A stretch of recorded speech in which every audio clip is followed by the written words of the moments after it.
But I've fallen in love with that responsibility. And it's been, it'll be probably the aspect of veterinary medicine that I'm most proud about. Of course, the glory of saving the patient is always great, and doing that really involved surgery is really great. But I think at the end of the day, I'll be most proud to have created a place that people loved working at and loved being a part of veterinary medicine in. So I'm by no means quite ready to give that up.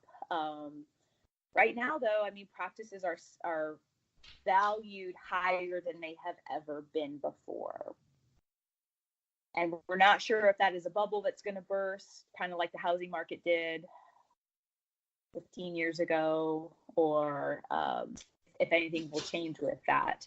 But at this point in time, I don't foresee it being anything that I plan to sell. Well, thank you so much for taking the time to talk to me. Is there anything else you wanted to mention that I forgot to ask about? No, I think you did great. Your questions are awesome. I will make that I follow up with, I'm going to have Allie from Aspire. She'll create an account for you. So Cool. Hopefully you'll have that by the end of the day tomorrow. Oh, that's awesome. So that you're all set up for whenever you guys are able to do your conflict meeting. I can't wait for that. Yeah, it'll be the end of, I think it's the end of April. Oh, but yeah, good. I'll let you know. But that awesome. Way, that'll give you plenty of time to go through kind of the management side of it, so that you feel comfortable about facilitating that meeting and how the video should work and help. And yeah, there's a lot of the courses all have print resources, so you can have that ready for your staff ahead of time too. That's awesome. Really all about that. So yeah. Well, it's really cool. I was being serious. I am very proud of you. That's awesome. Thanks.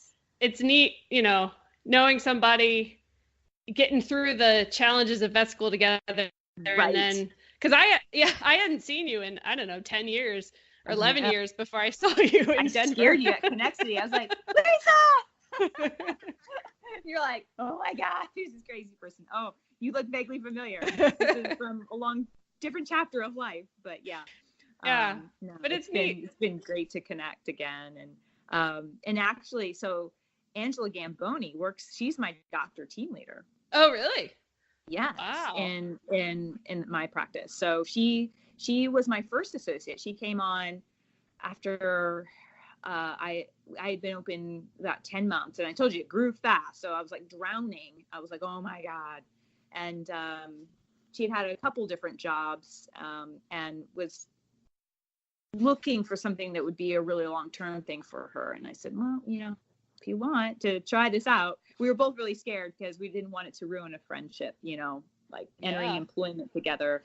How's that going to work? But it's been really, really great. So yeah, here we are 12 years later. Wow, I know, right? It's crazy. Sometimes I'm like, oh, sorry. I was just going to say, sometimes I wake up and I'm like, man, when am I going to grow up? And then I realize I got old and that I probably should grow up at some point. I know, right?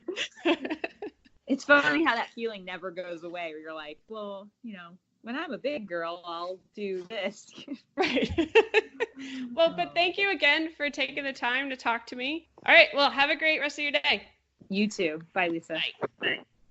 I think that about wraps it up. As always, thank you for listening to this installment of Vetsplaining. I hope you enjoyed your time with me and ideally learned at least one new thing for the day. If you have any questions or suggestions for future topics, feel free to leave a comment below or email info@independenthillvet.com and put podcast topic or podcast comment in the subject line. Until next time.